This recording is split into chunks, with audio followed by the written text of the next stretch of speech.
আসসালামু আলাইকুম। মার্চ ফরওয়ার্ডের সম্মানিত সদস্যবৃন্দ যারা শুনছেন এবং ফেসবুক লাইভে হওয়ার কারণে March forward free coaching for BCS and others এর আজকের আমাদের নিয়মিত আলোচনা অনুষ্ঠান সময়ের সংলাপ প্রোগ্রামে যারা শুনছেন, যারা আমাদের সাথে যুক্ত হয়েছেন বা যুক্ত হবেন, তাদের সবাইকে আমি আজকের পর্বে স্বাগত জানাচ্ছি, শুভেচ্ছা জানাচ্ছি। আমাদের 8টায় শুরু হওয়ার কথা ছিল, কিন্তু টেকনিক্যাল কারণে আমাদের 11 মিনিট লেট হয়ে গেল। সেটার জন্য আমি আন্তরিকভাবে দুঃখ প্রকাশ করছি। আমরা আগেই ঘোষণা দিয়েছিলাম দিনের বেলা, সেটা হচ্ছে আজকের বিষয়টা সময়ের সংলাপের। আজকের বিষয়টি হচ্ছে বাজেট 21-22 এবং এই বাজেট সম্পর্কিত আমরা অলরেডি একটা আলোচনা অনুষ্ঠান করেছিলাম, যেখানে এনবিআর এর সাবেক চেয়ারম্যান মহোদয়, জার্মানিতে বর্তমানে বাংলাদেশের সম্মানিত রাষ্ট্রদূত মোশাররফ হোসেন ভূঁইয়া স্যার উপস্থিত ছিলেন এবং তার সাথে ছিলেন প্রফেসর আবু ইউসুফ, ঢাকা ইউনিভার্সিটির প্রফেসর, ডেভেলপমেন্ট স্টাডিজ ডিপার্টমেন্টের। এটা হচ্ছে আমাদের আরেকটি পর্ব, বাজেটের উপরে আমাদের দ্বিতীয় সেশন, এবং এই সেশনে আমাদের সাথে আজকে যোগ দিয়েছেন রাষ্ট্রবিজ্ঞানের সহযোগী অধ্যাপক, চৌমুহনী সরকারি এসএ কলেজের সম্মানিত সহযোগী অধ্যাপক জনাব আবু নাসের টুকু স্যার। আমাদের সাথে আছেন আজকে মহামান্য রাষ্ট্রপতির সাবেক ডেপুটি প্রেস সেক্রেটারি জনাব এমডি সাজ্জাদ হায়দার, এবং আমাদের সাথে আরো আছেন অর্থনীতির সহকারী অধ্যাপক এমডি শহীদুল হক চৌধুরী। এমডি শহীদুল হক চৌধুরী বর্তমানে জেনারেল এডুকেশন ক্যাডারে কাজ করছেন বাকলিয়া সরকারি কলেজ, চট্টগ্রামে। তো আমি আজকে আমাদের তিনজন অতিথিকে শুভেচ্ছা জানাচ্ছি আমাদের আজকের প্রোগ্রামে। আমরা আশা করি যে আমরা আজকে বাজেট নিয়ে এমন একটা আলোচনা, একটা ধারণা প্রকাশ করব যেটা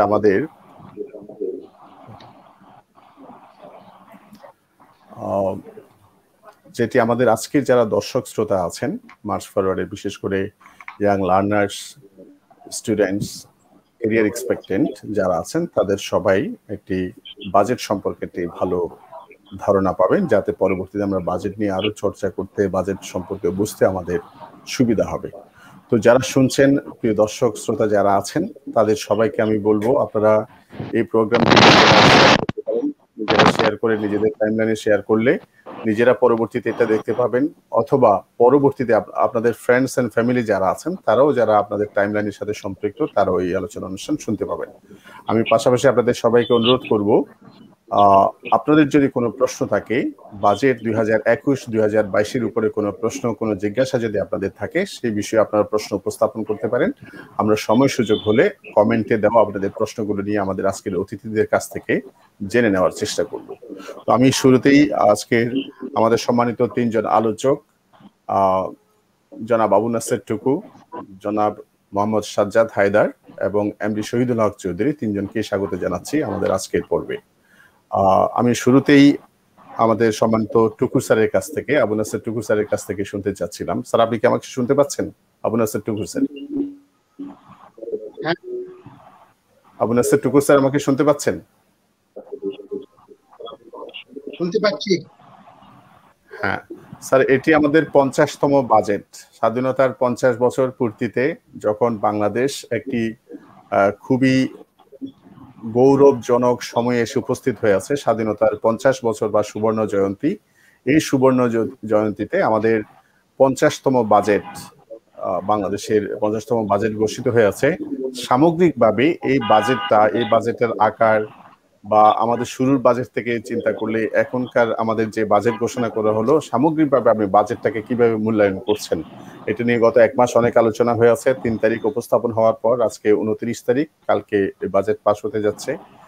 তো সামগ্রিকভাবে এই বাজেট সম্পর্কে আপনার মূল্যায়ন কি? আবু নাসের টুকু।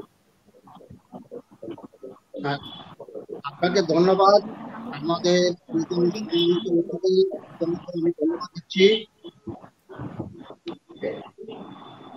বাজেট জিনিস নিয়ে মনে রাখবেন, আমি সহজ ভাষায় বলি, বাজেটের কিন্তু 3টি দিক আছে। একটা হলো আইনগত দিক বা সাংবিধানিক দিক। আইনগত দিক বা সাংবিধানিক দিক বাস্তবায়ন করার জন্য বাজেটে 2টা আইন পাশ করা। একটাকে বলে অর্থ বিল বা মানি বিল। মানি বিলের মাধ্যমে সরকার যে টাকাটা আয় করবে, রাজস্ব আয় করবে, রাজস্ব আয়ের বৈধতা দেওয়া হয়। আরেকটা হইল অ্যাপ্রোপ্রিয়েশন অ্যাক্ট বা নির্দিষ্টকরণ আইন। এই আইনের মাধ্যমে সরকার যে টাকাটা আয় করবে সে টাকা ব্যয়ের বৈধতা দেওয়া হয়। এটা হলো বাজেটের দিক। বাজেটের একটা অর্থনৈতিক দিক আছে। অর্থনৈতিক দিকটা কি? সরকার কোন কোন খাত থেকে কত টাকা আয় করবে এবং কোন কোন খাতে কত টাকা ব্যয় করবে, এটা হলো বাজেটের অর্থনৈতিক দিক। এখন আসেন বাজেটের রাজনৈতিক দিক। প্রতিটা রাজনৈতিক সরকারের একটি রাজনৈতিক দর্শন আছে। বর্তমানে ক্ষমতাসীন আওয়ামী লীগ সরকারের একটা রাজনৈতিক দর্শন আছে। আমরা জানি এই রাজনৈতিক দর্শনটা কৃষক এবং শ্রমিক শ্রেণীর মেহনতি মানুষের উন্নতির দর্শন। আর এই জন্য সরকার আপনি দেখবেন তিনটা প্রেক্ষিক পরিকল্পনা করেছে। প্রথম প্রেক্ষিক পরিকল্পনা যেটা 2010 সালে শুরু হয়েছে, 2021-এ শেষ হবে। তারপরে দ্বিতীয় প্রেক্ষিক পরিকল্পনা যেটা 2021 থেকে 2041-এ শেষ হবে। আমরা জানি সরকারের আরেকটা প্রেক্ষিক পরিকল্পনা আছে 100 বছরের, যেটাকে বলে ডেল্টা প্ল্যান। এবং আমরা জানি সরকারের এই পর্যন্ত 8টা পঞ্চবার্ষিক পরিকল্পনা হয়েছে। এখন আছি আমরা 8ম পঞ্চবার্ষিক পরিকল্পনায়। ইহা ছাড়া সরকারের একটা ন্যাশনাল সোশ্যাল সিকিউরিটি স্ট্র্যাটেজি আছে, সরকারের একটা ন্যাশনাল সাস্টেইনেবল ডেভেলপমেন্ট স্ট্র্যাটেজি আছে। রাজনৈতিক দর্শনের দিক দিয়ে সরকার এই যে সরকারের প্রেক্ষিক পরিকল্পনা, সরকারের যে পলিসি আছে, সরকারের যে প্ল্যান আছে, এগুলি বাস্তবায়ন করে। এখন 1972 সালে আমাদের যে আপনি যে বাজেটের কথা বলছেন, স্বাভাবিকভাবে সেটা ছিল ছোট, কারণ আমাদের জিডিপি রিসোর্স ছিল কম। ছিল কম, স্বাভাবিকভাবে বাজেটের আকার ছিল কম। বাট সময়ের বিবর্তনে অর্থনৈতিক ক্ষেত্রে অভূতপূর্ব সাফল্য অর্জন করেছে। এবং আপনি জানেন আমাদের ভলিউম, আপনি চলতি মূল্যে এবং স্থির মূল্যে উভয় ক্ষেত্রেই কিন্তু স্বাভাবিকভাবে একটু ইন্টারাপ্ট করছি স্যার। সেটা হচ্ছে আমাদের সাজ্জাদ হায়দার স্যারের ওখান থেকে একটা সাউন্ড হচ্ছে স্যার। এটা কি ফ্যানের শব্দ হতে পারে বা অন্য কোনো একটা নয়েজ হচ্ছে? একটু স্যার যদি দেখতেন, সাজ্জাদ হায়দার স্যার প্লিজ। হ্যাঁ টুকু স্যার আপনি বলতে পারবেন স্যার। হ্যাঁ, এখন যেহেতু আমাদের রিসোর্স বৃদ্ধি পেয়েছে, স্বাভাবিকভাবে আমাদের বাজেট বড় হবে। সরকার যে 2021-2022 সালের বাজেট দিচ্ছে, যেটা আমার কাছে এখন পেপারটা আছে, সেই বাজেটের আকার হলো আপনার বাজেটের আকার হলো 6,03,681। স্বাভাবিকভাবে বাজেটের আকার বৃদ্ধি পেয়েছে, এটা পাতাই স্বাভাবিক। আমাদের ক্যাপাবিলিটি বেড়েছে, আমাদের রিসোর্স বেড়েছে, আমাদের স্ট্যাবিলিটি বেড়েছে, আমাদের প্রাতিষ্ঠানিক সক্ষমতা বৃদ্ধি পেয়েছে। অধিকন্তু যে রাজনৈতিক সরকার বর্তমানে ক্ষমতা আছে, প্রসারী রাজনৈতিক এই দর্শনের মৌলিক হল সামাজিক বিচার এবং মানবিক মর্যাদা বৃদ্ধি করা। এখানে আমি শেষ করছি।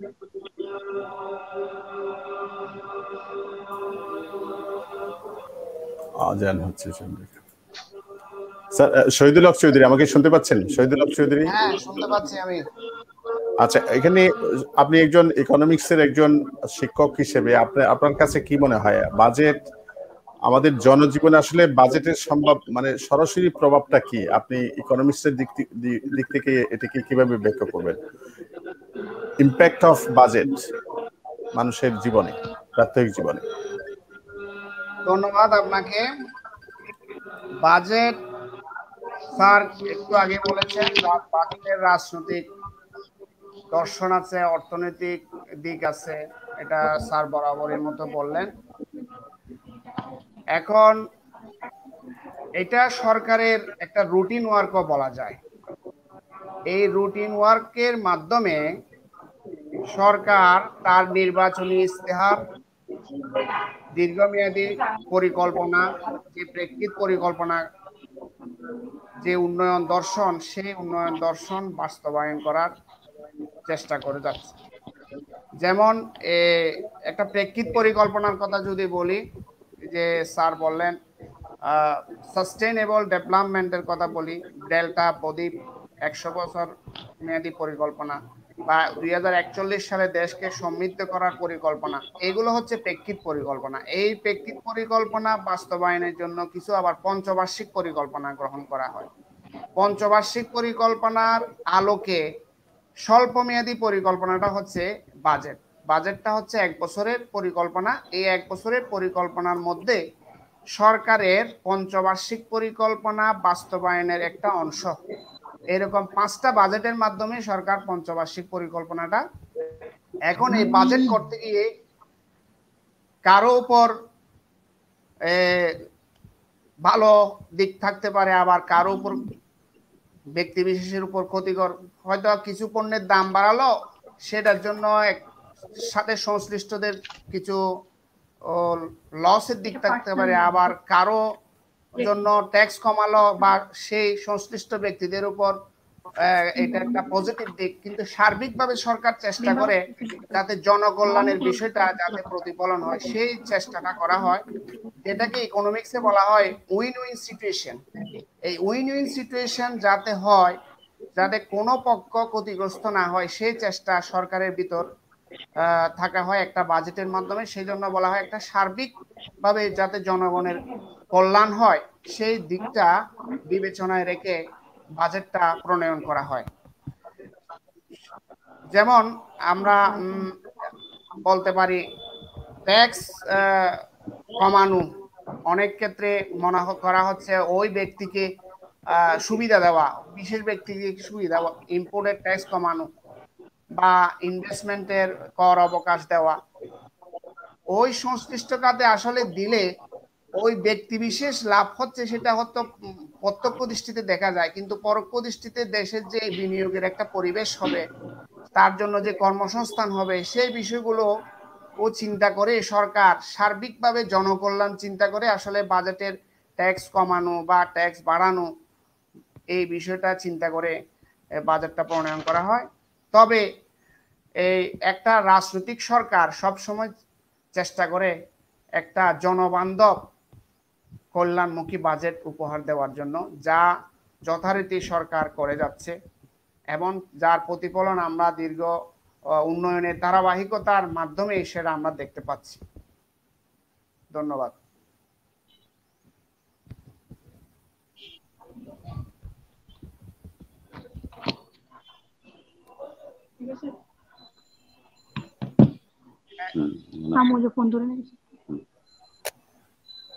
শোনা যাচ্ছে না?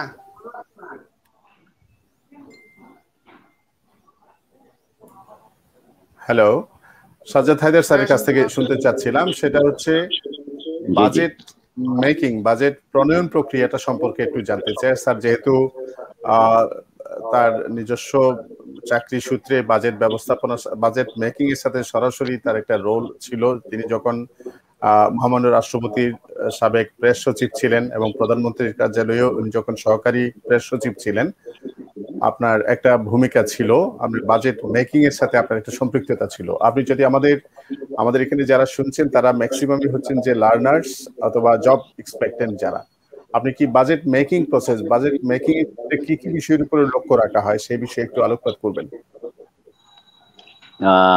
ধন্যবাদ আপনাকে মিস্টার ওয়াইস সাহেব, এবং আজকে যারা আমাদের এই আলোচনায় অংশগ্রহণ করছেন সবাইকে আমি আন্তরিক শুভেচ্ছা এবং অভিনন্দন জ্ঞাপন করছি। আসলে আমরা জানি যে সরকারের যে বাজেট প্রণয়ন প্রক্রিয়া, এই প্রক্রিয়ার সাথে আসলে সরকারের সকল দপ্তরই প্রত্যক্ষ বা পরোক্ষভাবে আসলে যুক্ত থাকে, সংশ্লিষ্ট থাকে। আমি আসলে যে জিনিসটির উপরে গুরুত্ব আরোপ করতে চাচ্ছি সেটা আমার চাকুরি জীবনের একেবারেই অভিজ্ঞতা প্রসূত কিছু বিষয়, সেখানে তাত্ত্বিক বা আমি যেটা বলবো আর কি, যে সরকারের বাজেট প্রণয়নের সার্বিক দিকের দিকে আমি আলোকপাত না করে আমরা বাজেট প্রণয়নের ক্ষেত্রে কিভাবে সংশ্লিষ্ট ছিলাম, আমি সেই বিষয়টির উপর একটু আলোকপাত করতে চাচ্ছি। প্রথমে আমি বলবো যে আমরা যারা প্রত্যেক অফিস প্রধান ডিডিও হিসেবে কাজ করেছি, চাকরির শুরু থেকেই মাঠ পর্যায়ে বিশেষ করে অফিস প্রধান হিসেবে, তখন প্রতি বছরই আমাদের প্রত্যেকটি অফিস থেকে অফিস প্রধান হিসেবে একটি বাজেট আমরা আমাদের সংশ্লিষ্ট মন্ত্রণালয়ে আমরা প্রেরণ করতাম। সেটা আমাদের যখন যেমন অধিদপ্তরের অধীনে কাজ করেছি, সেই অধিদপ্তর আমাদের মাঠ পর্যায় থেকে সেই দপ্তরের বাজেটটি সংগ্রহ করতেন। সেখানে আমি বলবো যে সংশ্লিষ্ট অর্থ বছরে আমার দপ্তরে বা আমার অফিসে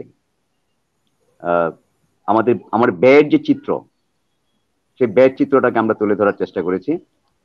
সেখানে হতে পারে কর্মকর্তা কর্মচারীদের বেতন থেকে শুরু করে আমাদের রাজস্ব খাতে কি কি খরচ বা ব্যয় রয়েছে সেই সম্পর্কে খাতওয়ারি একটি বাজেট, খাতওয়ারি একটি হিসাব আমরা আমাদের মন্ত্রণালয়কে প্রেরণ করেছি আমাদের অধিদপ্তরের মাধ্যমে।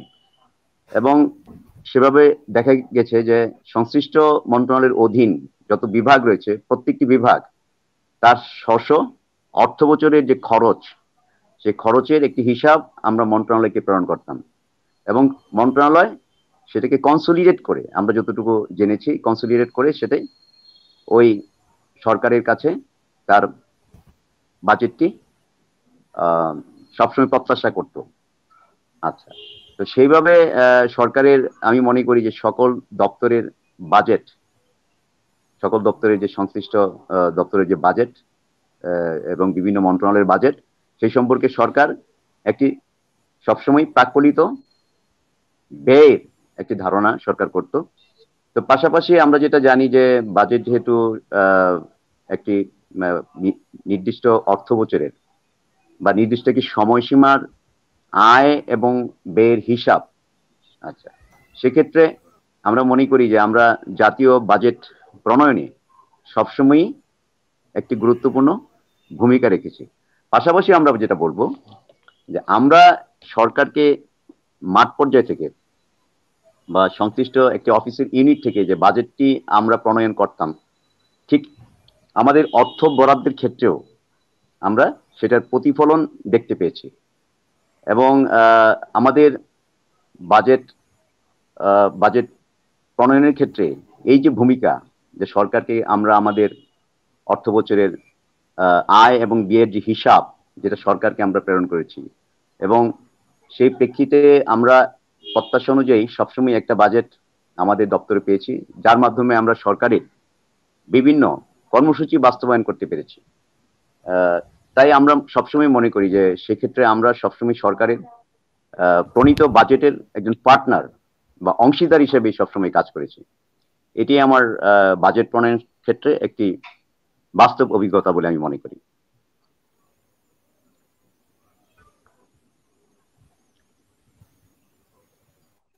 হ্যালো অবৈধ, আমি আপনাকে শুনতে পাচ্ছি না। হ্যালো। হ্যাঁ, আমি একটু অনেক ধন্যবাদ আমাদের সাজ্জাদ হায়দার স্যারের কাছ থেকে আমরা বাজেট মেকিং প্রসেস সম্পর্কে ওনার নিজের অভিজ্ঞতার আলোকে উনি বলেছেন। আমরা স্যারের কাছ থেকে এই বিষয়ে আরো শুনবো।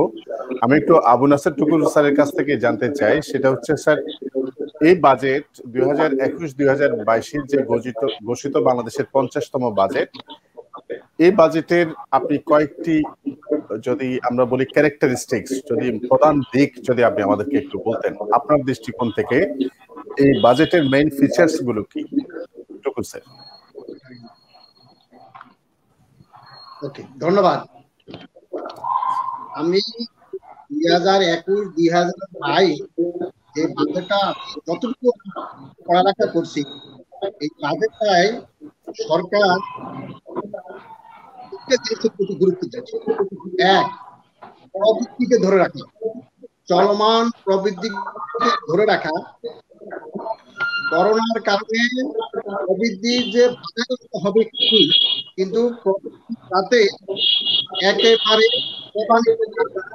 সরকার সেই প্রস্তুতি।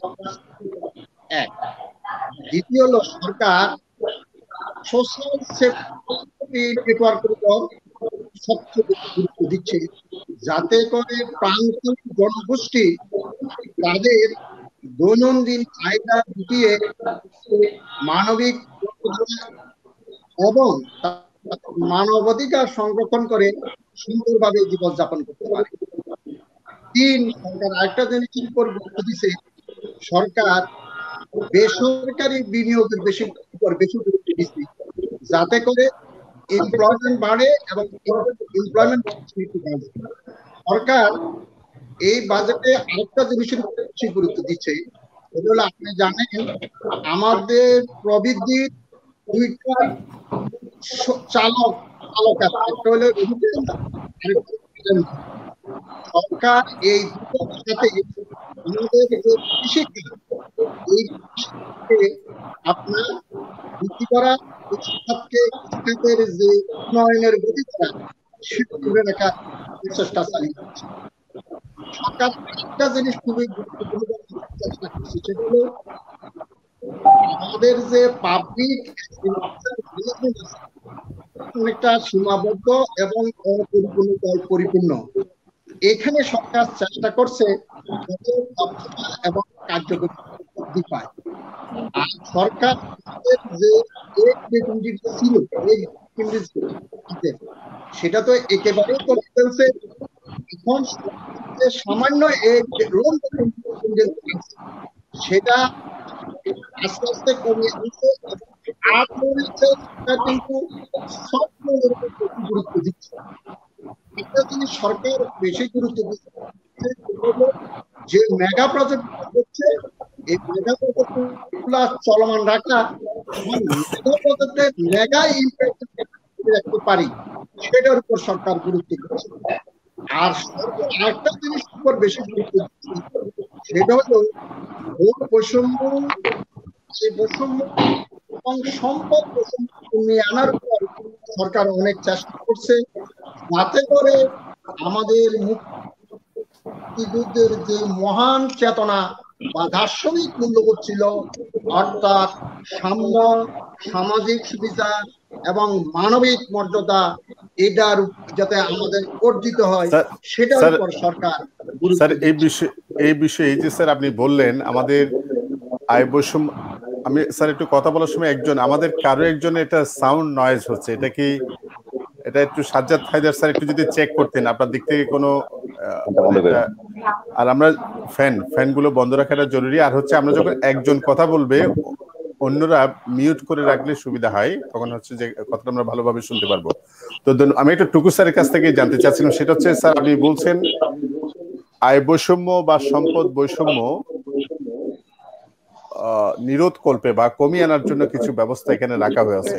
কেন আপনার স্যার সেটা মনে হলো? এই বাজেটের তো একটা বড় সমালোচনা হচ্ছে, এই বাজেট ধনীদেরকে সুবিধা বেশি দিয়েছে, এই ধরনের একটা ক্রিটিসিজম কিন্তু অনেকেই করেছেন।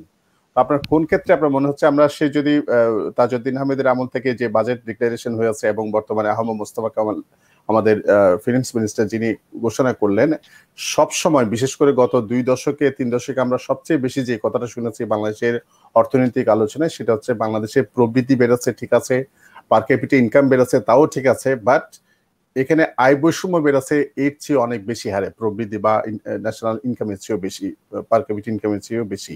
সেক্ষেত্রে আয় বৈষম্য নিরোধের ক্ষেত্রে বা অবসানের ক্ষেত্রে বা কমিয়ে আনার ক্ষেত্রে এই বাজেটে স্পেসিফিক কোনো ব্যবস্থা কি রাখা হয়েছে? আবু নাসের টুকু স্যার।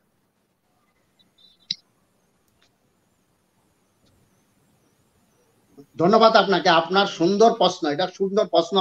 বাজেটে একটা সমালোচনা আছে, সমালোচনা হইলো যেমন সরকার কিন্তু কর্পোরেট ট্যাক্স কমিয়ে দিচ্ছে, দ্বিতীয় হলো সরকার এআইটি অ্যাডভান্স ইনকাম ট্যাক্স কমিয়ে দিচ্ছে, তৃতীয় হলো সরকার আমদানি পর্যায়ে যে ভ্যাট আছে ভ্যাটও কমিয়ে দিচ্ছে। অর্থাৎ সরকার আপাত দৃষ্টিতে মনে হচ্ছে সরকার একটা ক্রনিক ক্যাপিটালিজমের দিকে যাচ্ছে। কিন্তু আপনাকে মনে রাখতে হবে এটা হলো আপনার ক্যাপিটালিজমের একটা ট্রেন্ড। ক্যাপিটালিজমের প্রাথমিক পর্যায়ে এরকম একটা ট্রেন্ড দেখা যায়, কিন্তু আপনি সাথে সাথে মনে রাখবেন সরকার কিন্তু সম্পত্তির সামাজিক মালিকানার উপর গুরুত্ব দিচ্ছে। এটা আপনি কিভাবে বুঝছেন? সেটা হলো সোশ্যাল সেফটি নেটওয়ার্ক। আর সোশ্যাল সেফটি নেটওয়ার্ককে প্রাতিষ্ঠানিকীকরণের জন্য সরকার সিস্টেমেটিক ডেভেলপ করতেছে।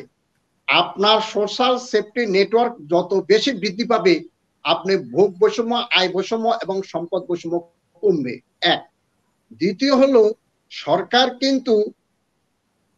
যে এডিপি, অ্যানুয়াল ডেভেলপমেন্ট প্রোগ্রাম, বার্ষিক উন্নয়ন কর্মসূচি, it's nothing but summation of project, এবং এটা হলো সরকারের বিনিয়োগ। কিন্তু সরকার বেশি গুরুত্ব দিচ্ছে বেসরকারি বিনিয়োগ। এবং এই যে সরকার কর্পোরেট ট্যাক্স কমাই দিচ্ছে, এআইটি কমাই দিচ্ছে এবং আমদানি পর্যায়ে ভ্যাট কমাই দিচ্ছে, এটা ইনডাইরেক্টলি কিন্তু আপনার ইনভেস্টমেন্ট বাড়াবে। আর ইনভেস্টমেন্ট যখন বাড়াবে তখন এমপ্লয়মেন্ট বৃদ্ধি পাবে। আর এমপ্লয়মেন্ট যখন বৃদ্ধি পাবে তখন মানুষের ক্রয় ক্ষমতা বাড়বে। আর ক্রয় ক্ষমতা যখন বাড়বে তখন চাহিদা সৃষ্টি হবে। চাহিদা যখন সৃষ্টি হবে তখন অর্থনীতিতে একটা প্রাণচাঞ্চল্য সৃষ্টি হবে। আর এই প্রাণচাঞ্চল্য যখন সৃষ্টি হবে তখন কালক্রমে ভোগ বৈষম্য, আয় বৈষম্য, সম্পদ বৈষম্য কমে আসবে।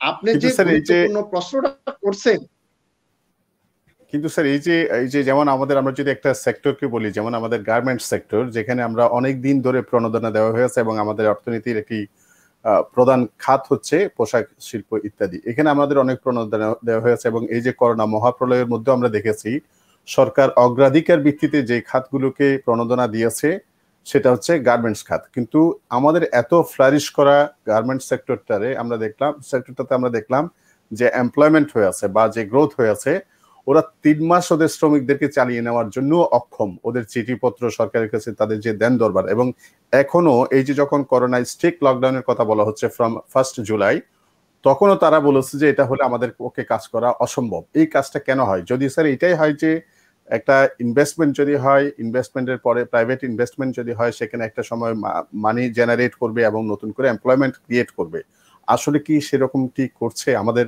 পোশাক খাতে? আপনার এই ক্ষেত্রে আপনার বক্তব্য কি স্যার? এখানে কি আসলেই এই যে আয় বৈষম্য, আপনি যে কথাটা বলছেন সেটা বাস্তব, এটা হলো আমাদের পোশাক খাতের চ্যালেঞ্জ। কিন্তু এখনো মনে রাখতে হবে আমাদের রপ্তানি আয়ের প্রায় 82% আসে পোশাক শিল্প খাতে। অর্থাৎ একদিক দিয়ে এটা আমাদের জন্য একটা থ্রেট। কেন থ্রেট? কারণ আমাদের রপ্তানি বাণিজ্যের বৈচিত্র্য নাই। কিন্তু আপনাকে সাথে সাথে এটাও মনে রাখতে হবে মানে পোশাক শিল্পের কয়েকটা ইম্প্যাক্ট আছে, ইনডাইরেক্ট ইম্প্যাক্ট আছে। ডাইরেক্ট ইম্প্যাক্ট হলো এমপ্লয়মেন্ট, আর ইনডাইরেক্ট ইম্প্যাক্ট হলো ব্যাকওয়ার্ড লিঙ্কেজ ইন্ডাস্ট্রি ডেভেলপমেন্ট। তারপরে সরকারের আরেকটা জিনিস আপনি মনে রাখবেন, এই যে নারীর ক্ষমতায়ন, এটাও কিন্তু আপনার পোশাক শিল্পের সাথে পরোক্ষভাবে জড়িত। এখন আপনি যে কথাগুলা প্রশ্ন করছেন এগুলি আমাদেরও প্রশ্ন, যে আমাদের পোশাক শিল্পের এই যে আপনার কিছু লিমিটেশন আছে।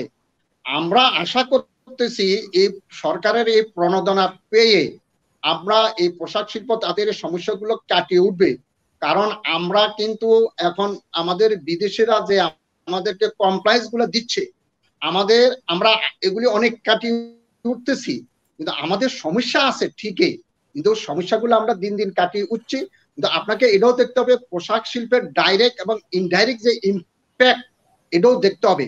আপনাকে কিছুটা ওয়েট করতে হবে। কিন্তু আমরা সবসময় ওই যে মালিকদের নেগেটিভ সাইডটা দেখি, কিন্তু মালিকদের কিছু পজিটিভ সাইডও আছে। কারণ এই যে তাদের সৃজনশীলতা এবং তাদের যে উদ্যোগ, এবং তারা যে তৃতীয় প্রজন্মের, কিন্তু অনেকে কিন্তু তৃতীয় প্রজন্মের, এবং তারা যে অর্থনীতিতে একটা প্রাণচাঞ্চল্য সৃষ্টি করতেছে বিনিয়োগের ক্ষেত্রে, এমপ্লয়মেন্টের ক্ষেত্রে, নারীর ক্ষমতায়নের ক্ষেত্রে, ব্যাকওয়ার্ড লিঙ্কেজ ইন্ডাস্ট্রির ক্ষেত্রে, সেটাও কিন্তু অস্বীকার করা যায় না। তবে আপনি যে প্রশ্নগুলা উপস্থাপন করছেন সেটারও কিন্তু সত্যতা আছে। স্যার আমি একটু একটু যদি শহীদুল হক চৌধুরী, অনেক ধন্যবাদ স্যার। আমরা স্যার এই আলোচনাটা এই প্রসঙ্গ নিয়ে আপনার সাথে আবার আলোচনায় আসছি। আমি একটু শহীদুল হক চৌধুরীর কাছে একটু শুনতে চাচ্ছি, অ্যাসিস্ট্যান্ট প্রফেসর ইকোনমিক্সের। এই বাজেটের একটি সিপিডির যে মূল্যায়ন, সেখানে বলা হয়েছে এই বাজেটের মধ্যবিত্তের ইন্টারেস্টটা সবচেয়ে বেশি উপেক্ষিত, মানে মধ্যবিত্তের জন্য এই বাজেটে তেমন কিছু নেই। এই বিষয়টাকে আপনি কিভাবে দেখবেন? আসলে আসলে কি কিছু নেই, বা কেন এই সমালোচনা হচ্ছে? শহীদুল হক চৌধুরী। আচ্ছা, এর আগে আমি ওই স্যারের কথা শুনলে একটু কথা বলবো। এই যে আয় বৈষম্য বৃদ্ধির এর কিন্তু বহুমাত্রিক কারণ রয়েছে। শুধু সরকারের বাজেট নীতি একটা দিক আছে, এটা তো এর জন্য আরো অনেক কারণ অ্যানালাইসিস করার প্রয়োজন আছে। তারপরে আপনি যথার্থ বলেছেন, সরকার সবসময় এমন ট্যাক্স পলিসি দীর্ঘদিন ধরে আমাদের যেটা রয়ে গেছে, যে ট্যাক্সের যে কাঠামো, সেখানে কিন্তু ব্যাটের থেকে কালেকশনটা বেশি। ব্যাটের থেকে যদি কালেকশনটা বেশি হয়, এই ব্যাটটার প্রভাব পড়ে সাধারণ জনগণের উপর। কিন্তু আয় বৈষম্য কমানোর জন্য বেশি বেশি ইনকাম ট্যাক্সের উপর গুরুত্ব দিতে হবে। যেমন আমাদের এনবিআর এর একটা রিপোর্ট আছে, 4 কোটি মানুষ কর দেওয়ার যোগ্য, কিন্তু তার মধ্যে কর 3 নাম্বার আছে 40 লাখ, সাবমিট করে 22 লাখ। তাহলে বিশাল অংশ যে কর প্রদান করার যে যোগ্যতা আছে, তারা কিন্তু কর দিচ্ছে না। এইগুলোকে যখন আমরা করের আওতায় আনতে পারবো, তখন কিন্তু আয় বৈষম্য কমানোর ক্ষেত্রে এটা একটা প্রভাব পড়বে। এই যে ইনপুট ট্যাক্স কমাচ্ছে, যেটা ধনী তোষণ বাজেট, সেটা কিন্তু করোনাকালীন সময়টাকে বিবেচনায় নিয়ে বাজেটটা দেওয়া হয়েছে। যে কারণে করোনাকালে বিনিয়োগকারী উদ্যোক্তাদেরকে যদি ইনসেন্টিভ দেওয়া না হয়, এমনি বছরের মধ্যে কয়েক মাস ফ্যাক্টরি বন্ধ থাকার একটা ঝুঁকি বা বন্ধ থাকছে, এই ক্ষতিটা পুষিয়ে নেওয়ার জন্য তাদেরকে যদি ট্যাক্স কমিয়ে একটু সহায়তা দেওয়া না হয়, তাহলে বিনিয়োগটা ধরে রাখা যাবে না, কর্মসংস্থান সৃষ্টির ক্ষেত্রে এটা ব্যাপক প্রভাব পড়বে। সেই জন্য ট্যাক্সটাকে কমানো আনার পলিসি সরকার নিয়েছে। আর একটা জিনিস আমাদের মনে রাখতে হবে, ট্যাক্স কিন্তু কমালে কিন্তু খারাপ না, ট্যাক্সের নেটটা বাড়ানো দরকার, বেসটা বাড়ানো দরকার। আমরা কিন্তু আমাদের যে কর কাঠামো, সেই কর কাঠামোর মধ্যে আমরা ট্যাক্সের নেট বাড়ানো বা আওতা বাড়ানো, বেস বাড়ানোর দিকে আমরা খুব বেশি সাকসেসফুল হতে পারি না, যেটা করলে রেভিনিউর কালেকশনও বাড়বে এবং যেটা আয় বৈষম্য, সম্পদ বৈষম্য কমানোর ক্ষেত্রেও একটা প্রভাব ফেলবে। সেই সাথে সবার যেমন বলছে দুর্নীতি তো আছেই, সেই দুর্নীতি দমনের দিকে আর একটু বেশি যদি আমাদের নজর দেওয়া যায়, তখন কিন্তু এই সব কিছুর একটা কালেকটিভ সমন্বিত প্রভাবে কিন্তু আয় বৈষম্য কমবে। আপনি যেটা বলছেন মধ্যবিত্তর উপর যেটা বলা হচ্ছে সিপিডির অ্যানালাইসিস, কিন্তু একটা স্ট্যাটিস্টিক্সে দেখা গেছে করোনাকালীন সময়ে প্রায় 1.5 কোটি লোক মধ্যবিত্ত থেকে নিম্নবিত্তের দিকে চলে গেছে। করোনার কারণে, বিভিন্ন কর্মসংস্থানের কারণে তারা দরিদ্রের কাতারে চলে গেছে, নিম্ন মধ্যবিত্ত থেকে। তাদের জন্য কোনো প্যাকেজ, স্পেশাল প্যাকেজ সুনির্দিষ্টভাবে দেওয়া নাই। হয়তো সরকারের করোনার মোকাবেলার 10,000 কোটি টাকা বাজেট আছে, বা সরকার চাইলে অনেক কিছু করতে পারে ইন্টারিম পিরিয়ডে, সেটা সুস্পষ্টভাবে উল্লেখ করা হয়নি বিধায় সিপিডির এই ধরনের একটা মন্তব্য। সরকার তো চাইলে ওদেরকে সোশ্যাল সেফটি নেটওয়ার্কের আওতায় আনতে পারে ইন্টারিম পিরিয়ডে, সেটা সময়ের অপেক্ষা, সেটা দেখার অপেক্ষা। বাজেট তো বাস্তবায়ন হবে সামনের 1 বছর, সেই সময় আমরা দেখতে পাবো। তবে এই কারণেই সিপিডির এই মতামতটা দিয়েছিল। ধন্যবাদ।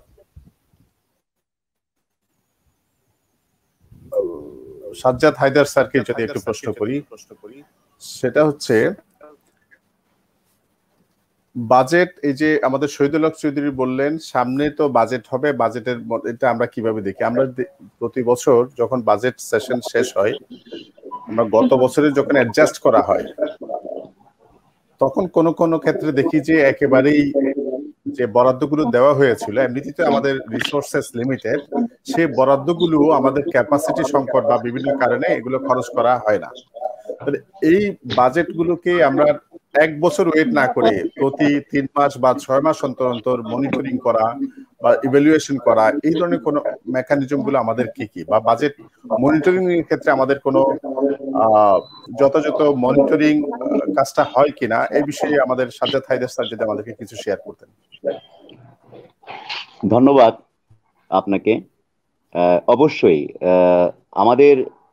আমরা যে মন্ত্রণালয়ের অধীনে আমরা কাজ করেছি, সবসময়ই একটি বিষয় আমরা প্রত্যক্ষ করেছি যে সরকারের যে বাজেটগুলো আমরা পাই বিভিন্ন দপ্তর বা সংস্থা, মন্ত্রণালয়, সেখানে একটি বিষয় অত্যন্ত স্পষ্ট যে আমরা আমাদের বিভিন্ন কর্মসূচি সেটা কতটুকু বাস্তবায়ন করতে পেরেছি একটি নির্দিষ্ট সময়সীমার মধ্যে, সেটার একটি অগ্রগতি প্রতিবেদন সবসময় আমরা প্রেরণ করেছি। বিশেষ করে সাধারণত ত্রৈমাসিক ভিত্তিতে আমরা আমাদের বিভিন্ন প্রকল্প বাস্তবায়ন, অর্থাৎ আমাদের রাজস্ব খাত, জিওবি খাত এবং যদি প্রকল্প খাত থেকে থাকে, প্রত্যেকটি খাতের খাত ভিত্তিক অগ্রগতি প্রতিবেদন, এবং সেক্ষেত্রে আমাদের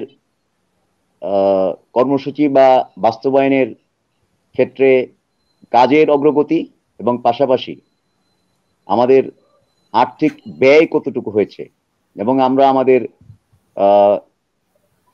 অর্জিত লক্ষ্যমাত্রার সাথে আমরা কতটুকু সাফল্য অর্জন করতে পেরেছি, সেটা আমরা সবসময়ই সংশ্লিষ্ট কর্তৃপক্ষকে অবগত এবং অবহিত করে থাকি, এবং সেটার আলোকে সংশ্লিষ্ট মন্ত্রণালয় বা দপ্তর, সংস্থা, সংশ্লিষ্ট কর্মকর্তাবৃন্দ, দায়িত্বপ্রাপ্ত কর্মকর্তাবৃন্দ আমাদেরকে নিয়মিতভাবেই মনিটরিং করে থাকেন।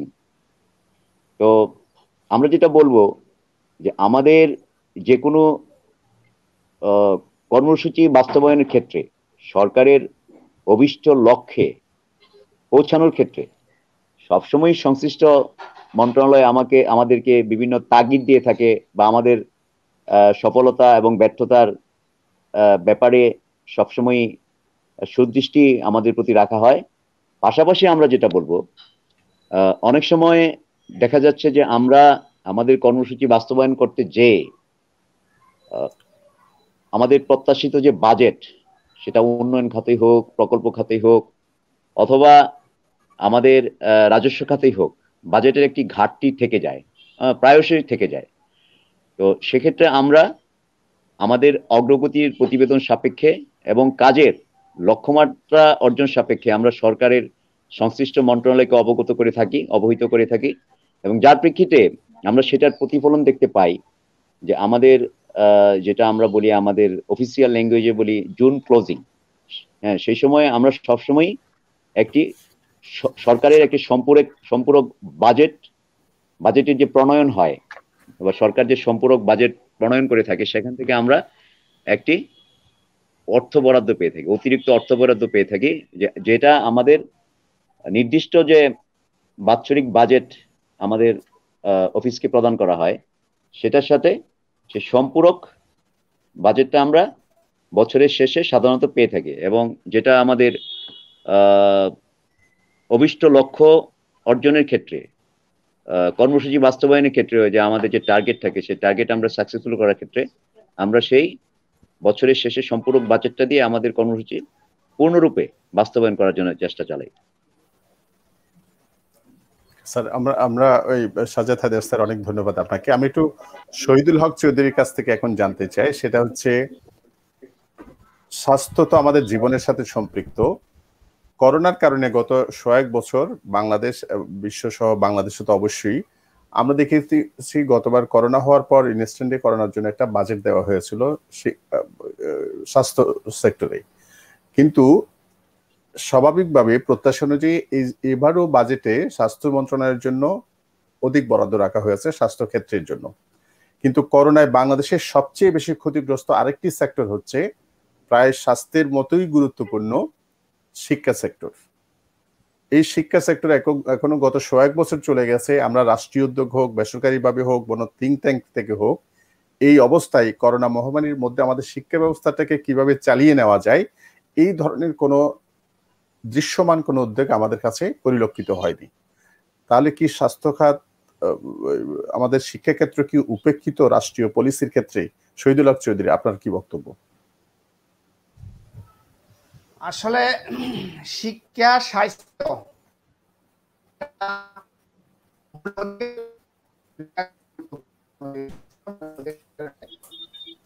শিক্ষা মানে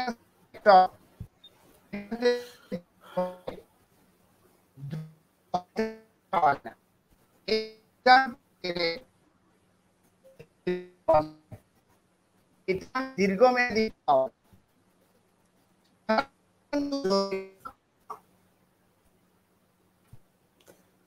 সম্ভবত শহীদুল হক চৌধুরীর কোনো মানে ইন্টারনেট থেকে কানেকশনের কোনো সমস্যা হচ্ছে।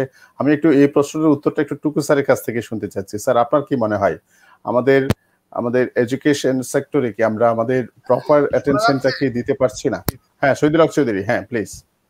হ্যাঁ, আচ্ছা, তো যেটা বললাম, আমাদের বাংলাদেশের 50 বছরের ইতিহাসের দিকে একটু গেলে এই বিষয়টা সম্পর্কে, স্বাধীনতার পর থেকে শিক্ষা এবং স্বাস্থ্য এই দুইটা খাতের বাজেট প্রায় একই রকম চিত্র। ইউনেস্কো বলেছিল জিডিপির 6% শিক্ষা খাতে বরাদ্দ হওয়া উচিত, যেখানে আমরা 2 থেকে 2.5% ধরে পেয়ে আসছি। আর স্বাস্থ্য খাতে বরাদ্দ জিডিপির 5% হওয়া দরকার, যেটা আমরা 1 থেকে 1.5%-এর ভিতর সীমাবদ্ধ ছিল দীর্ঘ 50 বছরের বাংলাদেশের ইতিহাসে। এইবারও যথারীতি সরকার টোটাল বাজেটের 5.5% দিয়েছে স্বাস্থ্য খাতে, এবং শিক্ষা খাতে দিয়েছে, শিক্ষার সাথে আরেকটা প্রযুক্তি অ্যাড করে 15% দেখাচ্ছে, যেটা ওয়ার্ল্ড স্ট্যান্ডার্ড অনুযায়ী 20% হওয়ার কথা। তাহলে দীর্ঘ ধারাবাহিকভাবে এগুলো হয়ে আসছে। এই ধারাবাহিকতার মধ্যে আমরা আছি। এই ধারাবাহিকতার মধ্যেও যেটুকু বরাদ্দ থাকে, পুরো অর্থ কিন্তু ব্যয় করার সক্ষমতা এখনো আমাদের মন্ত্রণালয়, অধিদপ্তর এইরকম আমরা পুরোপুরি আমরা ব্যয় করতে পারি না। এটা বিভিন্ন সীমাবদ্ধতার কারণে, এটা নিয়ে বিস্তারিত বলার প্রয়োজন, যে এটা এখানে নাই বললাম। সীমাবদ্ধতার কথা কম বেশি সবাই জানে, কিন্তু এখন আমার প্রশ্ন হচ্ছে, আপনি বলতে পারেন 6% দেওয়ার কথা জিডিপির, দেওয়া হয়েছে 2.5%। বাকিটুকু দিলেও যে আমরা ব্যয় করতে পারবো সেটাও কিন্তু গ্যারান্টি নেই। এমনি অর্থ বরাদ্দ দিলেও তো হলো না, এর জন্য পূর্ব পরিকল্পনা, নীতি, প্রজেক্ট প্রণয়ন, কর্মকর্তাদের দক্ষতা, সক্ষমতা সবকিছু জড়িত। সব কিছুর মাধ্যমেই যদি একটা ওয়ার্ল্ড স্ট্যান্ডার্ড শিক্ষা খাতে, স্বাস্থ্য খাতে বাজেট বরাদ্দ দেওয়া হয়, তখন সেই অর্থের যথার্থ ব্যবহার হবে। এখন হুট করে করোনাকালীন সময়ে আমি টাকা বরাদ্দ দিয়ে দিলাম ওয়ার্ল্ড স্ট্যান্ডার্ড অনুযায়ী 5% জিডিপির, টোটাল বাজেটের 20%, কিন্তু সেই বাজেটটুকু বরাদ্দের সক্ষমতা আছে কিনা সেটাও তো দেখার বিষয়। কেন হুট করে টাকা বরাদ্দ দিলে সে টাকার যদি ব্যয় না হয়ে ফেরত যায়, সেজন্য টাকা কোন খাতে সেজন্য ব্যয় হবে তার জন্য একটা স্বাস্থ্য খাতের একটা দীর্ঘমেয়াদী পরিকল্পনা দরকার, স্বল্পমেয়াদী মধ্যমেয়াদী পরিকল্পনা দরকার। ও করোনা থেকে অভিজ্ঞতা নিয়ে সামনে আমরা সেই দীর্ঘমেয়াদী, মধ্যমেয়াদী এবং স্বল্পমেয়াদী পরিকল্পনা স্বাস্থ্য খাত, শিক্ষা খাতকে। স্যার, আমরা যদি শহীদুল হক চৌধুরী, আমি যদি স্যার আবু নাসের টুকু স্যারের কাছ থেকে একটু যদি জানতে চাই, আমাদের শহীদুল হক চৌধুরী বললেন আমাদের বাজেট বৃদ্ধি পাচ্ছে, এবং অনেক সময় আমরা হুট করে বাজেট বেশি দিলেও সেটা এক্সপেন্ডিচারের মেথড নিয়ে আমাদের অনেক প্রশ্ন আছে, আমাদের সক্ষমতা নিয়ে প্রশ্ন আসছে। তাহলে একদিকে আমাদের সরকারি ব্যয় বৃদ্ধি পাচ্ছে, আবার পাবলিক এক্সপেন্ডিচার ম্যানেজমেন্টটা ততটা উন্নত করতে পারছি না আমরা। এটার মূল কারণটা কি? আবু নাসের টুকু স্যার প্লিজ। আপনাকে অনেক ধন্যবাদ, একটা অপূর্ব কোশ্চেন করছেন। আপনি একটা জিনিস খেয়াল রাখবেন, আমাদের যে রাজস্ব ব্যয় আছে, রাজস্ব ব্যয়ের অধিকাংশ খরচ হয় বেতন ভাতা, ভর্তুকি এবং দায় পরিশোধ। এই তিনটা খাতে আমরা বেশি ব্যয় হয়। আর কিছু কিছু ব্যয় হয় উন্নয়নমূলক কাজে। কিন্তু আমরা যে উন্নয়নমূলক কাজগুলা আমরা যে ঠিকমতো করতে পারি না, আপনি দেখবেন একটা সংশোধিত বাজেট বা রিভাইড বাজেটে তা পরিস্ফুট হয়ে ওঠে। এটার অনেকগুলা কারণের মধ্যে আমি এক এক করে করি। অর্থাৎ আমাদের পাবলিক এক্সপেন্ডিচার ম্যানেজমেন্টের কিছু সমস্যা আছে। এক, দক্ষতা এবং কার্যকারিতার অভাব। দক্ষতা এবং কার্যকারিতার অভাব। দুই, স্বচ্ছতা এবং জবাবদিহিতার অভাব। তিন, প্রাতিষ্ঠানিক কাঠামোর দুর্বলতার অভাব। চার, রাজনৈতিক কমিটমেন্টের কিছুটা হলো সমস্যা আছে। নেক্সট, সর্বব্যাপী দুর্নীতি। তারপরে সরকারি কর্মকর্তা কর্মচারীদের জন্য যে একটা ভিগোরাস প্রশিক্ষণ দরকার, সেই প্রশিক্ষণটা নাই। আর আমাদের আমলাতান্ত্রিক সংস্কৃতিতে যে একটা কথা প্রচলিত আছে, হায়ার অ্যান্ড ফায়ার, এই হায়ার অ্যান্ড ফায়ার কালচারের অভাব আছে। আর আমাদের যে প্রজেক্ট ম্যানেজার গুলা নিয়োগ করা হয়, এই প্রজেক্ট ম্যানেজার গুলা নিয়োগ করার জন্য কোনো পুল নাই। একটা পুল থাকা উচিত যেখানে একটা সিস্টেমের মাধ্যমে প্রজেক্ট ম্যানেজার গুলা নির্বাচিত হবে এবং তাদেরকে একটা বিগরাস প্রশিক্ষণ দেওয়া হবে। কিন্তু আমাদের সেগুলি নাই। এগুলি তদবিরের মাধ্যমে অধিকাংশ প্রজেক্টের পিডি, যেটাকে আমরা বলি প্রজেক্ট ডিরেক্টর গুলা নির্বাচিত হয়। আরেকটা জিনিস মনে রাখবেন যে আমাদের আয় করাচ্ছে কিন্তু ব্যয় করাটা কঠিন। আমি একটা সহজ ভাষায় আপনি বলি, আমাদের দেশে অনেকে দেখবেন অপ্রাতিষ্ঠানিক খাতে জড়িত আছে, তারা বিভিন্ন কাজ করে এবং অনেকে দেখবেন মাসে 50-60 হাজার টাকা ইনকাম করে, কিন্তু মাস শেষে তাদের কোনো টাকা পয়সা থাকে না। কারণ আয় করলে হবে না, আয়টা ব্যয় করার মুনশিয়ানা থাকতে হবে, দক্ষতা থাকতে হবে, যোগ্যতা থাকতে হবে, স্ট্র্যাটেজি থাকতে হবে, প্র্যাকটিস থাকতে হবে। এটা নাই। ঠিক আমাদের সরকারি ব্যয় ব্যবস্থাপনার মধ্যে এই দুর্বলতা আছে। তারপরে আমাদের যে সংসদ আছে, আপনারা জানেন সংসদীয় সরকার ব্যবস্থায় নির্বাহী বিভাগের উপর সংসদীয় নিয়ন্ত্রণ থাকাটা স্বাভাবিক। আর এই নির্বাহী বিভাগের সংসদীয় নিয়ন্ত্রণটা করে কমিটিগুলোকে আমরা বলে থাকি মিনি পার্লামেন্ট। এই কমিটিগুলোর মধ্যে সবচেয়ে গুরুত্বপূর্ণ কমিটি হলো পাবলিক অ্যাকাউন্ট কমিটি এবং কমিটি অফ এস্টিমেট। আপনি দেখবেন আমাদের পাবলিক অ্যাকাউন্ট কমিটি এবং কমিটি অফ এস্টিমেট এটা কিন্তু তাদের রুটিন মাফিক কাজটা ঠিক মতো করতে পারতেছে না। এই যে আপনার এতগুলো কারণ বললাম, আপনার দক্ষতার অভাব, যোগ্যতার অভাব, প্রাতিষ্ঠানিক কাঠামোর অভাব, স্বচ্ছতা জবাবদিহিতার অভাব, সিস্টেমেটিক নিয়ন্ত্রণের অভাব, সংসদীয় নিয়ন্ত্রণের অভাব, রাজনৈতিক কমিটমেন্টের অভাব, প্রশিক্ষণের অভাব, এই সবগুলো কারণের কারণে আমাদের সরকারি ব্যয় ব্যবস্থাপনার গুণগত মান সংরক্ষিত হচ্ছে না।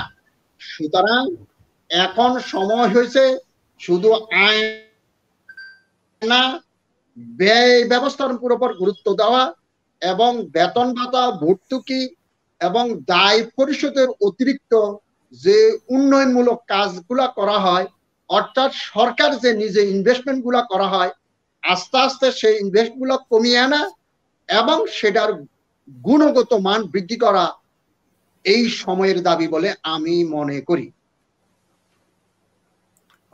অনেক ধন্যবাদ। আপনি স্যার কিছু ভালো পয়েন্টস উল্লেখ করেছেন। আমাদের যারা শুনছেন, বিশেষ করে লার্নার্স এবং ক্যারিয়ার এক্সপেক্টেন্ট ওদেরও উপকারে আসবে এই ধরনের থিঙ্কিংগুলো, এই ধরনের আলোচনাগুলো তাদেরকে বাজেট বা এই সমস্ত বিষয়গুলো সম্পর্কে তাদের বুঝতে অনেক সহায়তা করবে বলে আমরা মনে করি। আমি একটু আমাদের সাজ্জাদ হায়দার স্যারকে একটু প্রশ্ন করতে চাই, সেটা হচ্ছে আমাদের আবু নাসের টুকু স্যার আলোচনার প্রারম্ভে বলেছিলেন বাজেটের একটা সাংবিধানিক দিক আছে, একটা আইনগত একটা দিক আছে। গত 1 মাস 3 জুন বাজেট ঘোষিত হওয়ার পর আজকে 29 তারিখ, গত সময়ের হিসেবে 26 দিন সংসদের যে আলোচনাগুলো হয়েছে বাজেটের উপরে, সেই আলোচনাগুলো কতটুকু সাংবিধানিক বা আইনগত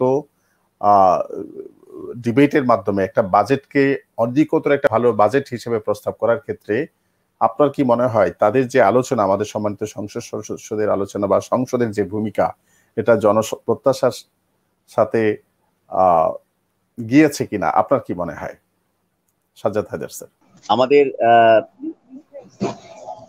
আমি বলতে চাচ্ছি আমাদের বাজেট প্রণয়নের ক্ষেত্রে এবং সার্বিক বাজেট কার্যক্রমে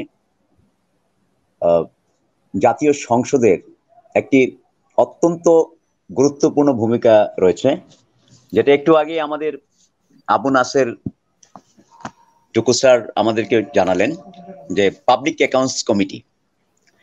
তো আমরা জানি যে এই কমিটি একটি অত্যন্ত গুরুত্বপূর্ণ কমিটি, যে কমিটি আমাদের সরকারের বাজেটের যে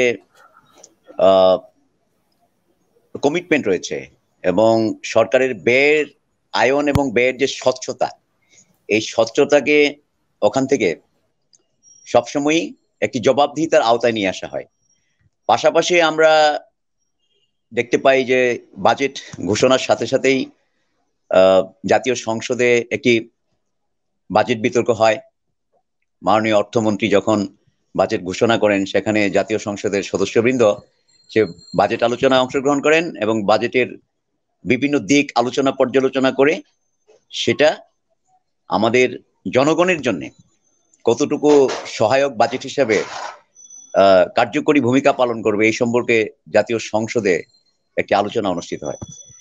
আসলে আমি যেটা বলবো যে মাননীয় জাতীয় সংসদ সদস্যবৃন্দ অবশ্যই অত্যন্ত কার্যকরীভাবে এই বাজেটকে ফলপ্রসূ করার জন্য বিভিন্ন দিকে আলোচনা পর্যালোচনা তারা করেছেন। তবে আমার এই ক্ষেত্রে আমি একটি বিষয়ের দিকে যাব, যেহেতু বাস্তবায়ন একটি উল্লেখযোগ্য বিষয় এবং আমি সেখানেই আসলে আমার আলোচনাকে ফোকাস করতে চাই, যে আমরা যারা মাঠ পর্যায়ে বা সরকারের বিভিন্ন দপ্তরে থেকে সরকারের বিভিন্ন কর্মসূচি বাস্তবায়ন করি, আয়ন ব্যয়ন কর্মকর্তার ভূমিকা বা দায়িত্ব পালন করি, সেখানে একটি বিষয় খুবই গুরুত্বপূর্ণ, যে আমরা সরকারের যে জেনারেল ফিনান্সিয়াল রুলস রয়েছে, সরকার যে আর্থিক ব্যবস্থাপনা, আর্থিক নীতি এবং সেটা বাস্তবায়নের জন্য আমাদের যে অফিসিয়াল প্রশিক্ষণ, যেটা দাপ্তরিক প্রশিক্ষণ, সে প্রশিক্ষণের জায়গাটা কিন্তু আমাদের সবসময় খুবই দুর্বল থেকে যাচ্ছে। কারণ আমি বলবো যে সরকার হয়তো তার রাজনৈতিক বিভিন্ন কর্মসূচি বাস্তবায়নের লক্ষ্যে অবশ্যই হিউম্যান রিসোর্স ডেভেলপমেন্ট বা মানব সম্পদ উন্নয়নের দিকে একটি দৃষ্টি দিয়ে থাকেন, এবং সেটা সফল বাস্তবায়নের জন্য সরকার প্রত্যেকটি মন্ত্রণালয়কে সরকার তাগিদ দিয়ে থাকেন। কিন্তু আমি বলবো যে আসলে এখানে আমাদের সবচেয়ে বড় যে সমস্যা যেটা রয়েছে, আমাদের প্রাতিষ্ঠানিক দুর্বলতা। আমি অবশ্যই বলবো যে আমাদের অনেকটাই অদক্ষতা এক্ষেত্রে অত্যন্ত লক্ষণীয়। বিশেষ করে প্রত্যেকটা সরকারের প্রতিটা দপ্তর যখন বাজেট পায়, এই বাজেট বাস্তবায়নের সাথে এই সরকারের সংশ্লিষ্ট বিভাগের কর্মকর্তা এবং কর্মচারীরাই সংশ্লিষ্ট থাকেন। কিন্তু কর্মসূচি বাস্তবায়নে যে বিষয়টি আমাদের সবসময়ই একটি বিবেচ্য বিষয় হয়, যে আমরা দেখি যে একটি কর্মসূচি বাস্তবায়ন করতে যে সেটা যদি উন্নয়নমূলক কর্মসূচি হয়, যেটার সাথে আমাদেরকে জনগণকে সম্পৃক্ত করতে হয়, জনগণকে সঙ্গে নিয়ে কাজ করতে হয় কর্মসূচি বাস্তবায়নের জন্য, যেখানে আমরা প্রশাসন থেকে শুরু করে জনগণের প্রতিনিধিকে আমরা সম্পৃক্ত করি, যুক্ত করি। সেক্ষেত্রে এই সরকার যে আর্থিক ব্যবস্থাপনার দিকটি, এই দিকটি অনেক ক্ষেত্রেই আমরা সুন্দর সঠিকভাবে উপস্থাপন করতে পারি না। উপস্থাপন করতে অনেক ক্ষেত্রেই আমরা হিমশিম খাই। তো সেটার সবচেয়ে বড় যে বিষয়টি আলোকপাত করা দরকার আমি মনে করি আমাদের সক্ষমতার জন্য, আমাদের দক্ষতার জন্য, আমাদের যোগ্যতার জন্য, সেটা হচ্ছে আমাদের মানব সম্পদ উন্নয়ন। এবং সেক্ষেত্রে আমাদের শিক্ষা এবং প্রশিক্ষণ এই বিষয়টি অত্যন্ত গুরুত্বপূর্ণ হিসেবে কাজ করবে বলে আমি মনে করি। সেক্ষেত্রে আমার যেটা মতামত যে বাজেট বাস্তবায়নের ক্ষেত্রে সরকারকে অবশ্যই তার কর্মকর্তা কর্মচারীদের আরো বেশি প্রশিক্ষিত করতে হবে, আরো বেশি দক্ষ করতে হবে, আরো বেশি যুবোপযোগী করতে হবে। এবং এক্ষেত্রে আমাদের যে আমি যেটা বলবো আর কি, যে আমাদের যে গ্লোবাল যে রিয়েলিটি আছে, আমাদের যেটা বাস্তবতা, সেই বাস্তবতার সাথে আমাদেরকে আরো প্রশিক্ষিত করতে হবে।